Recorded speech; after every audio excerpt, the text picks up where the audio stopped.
Hi, welcome to my channel.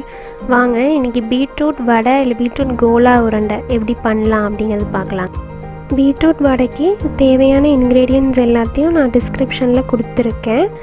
அது போக சன்னாடாவில் வந்து நல்லா சோக் பண்ணி வச்சுக்கோங்க. பீட்ரூட்டை வந்து துருவி வச்சுக்கணுங்க. வாங்க இப்போ அடுத்தது எப்படி செய்கிறது அப்படின்னு பார்த்துடலாம். இப்போ துருவி வச்ச பீட்ரூட்டை வந்து நான் கொஞ்சமாக எண்ணெய் ஊற்றி அதை வந்து ஃப்ரை பண்ணிக்கலாம். கொஞ்சம் அந்த பச்சை வாசனை போகிற வரைக்கும் ஒரு மைல்டு ஒரு 50% வேகிற அளவுக்கு நீங்கள் வந்து ஃப்ரை பண்ணிக்கோங்க.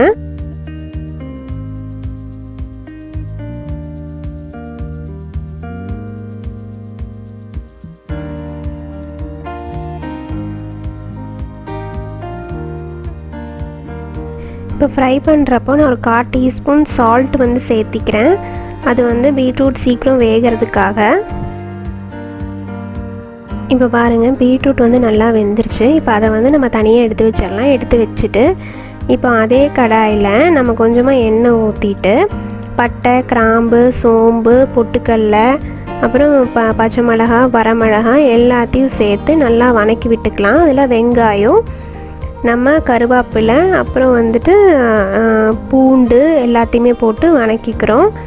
வணக்கிட்டு அதையும் நம்ம வந்து தனியாக எடுத்து வச்சிட போகிறோம். இப்போ இது வணங்கினதுக்கப்புறம் கொஞ்சமாக தேங்காய் சேர்க்க போகிறோம்.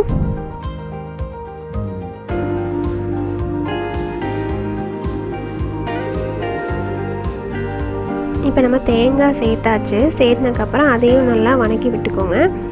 வணக்கினதுக்கப்புறம் அதை தனியாக வந்து எடுத்து வச்சு ஆறுனதுக்கப்புறம் நம்ம மிக்சியில் போட்டு கிரைண்ட் பண்ண போகிறோம். கிரைண்ட் பண்ணிவிட்டு ஒரு பேஸ்ட் மாதிரி எடுத்து வச்சுக்கோங்க. அடுத்து நம்ம வணக்கி வச்ச பீட்ரூட் எடுத்துக்கலாங்க. எடுத்து வச்சுட்டு அது கூட நம்ம ஊற வச்ச கடலைப்பருப்பு அதையும் சேர்த்து அரைக்க போகிறோம். ரெண்டையும் சேர்த்து நல்லா நைஸாக அரைச்சிக்கோங்க. இப்போ ரெண்டையுமே மிக்சியில் போட்டு அரைச்சாச்சு. அரைச்சதுக்கப்புறம் இப்போ எல்லாத்தையும் சேர்த்து நம்ம மிக்ஸ் பண்ணிக்கலாம். மிக்ஸ் பண்ணி ஒரு டஃப் மாதிரி பண்ணிக்கோங்க. கொஞ்சம் கொத்தமல்லி சேர்த்து ரவுண்டாக பண்ணிக்கோங்க.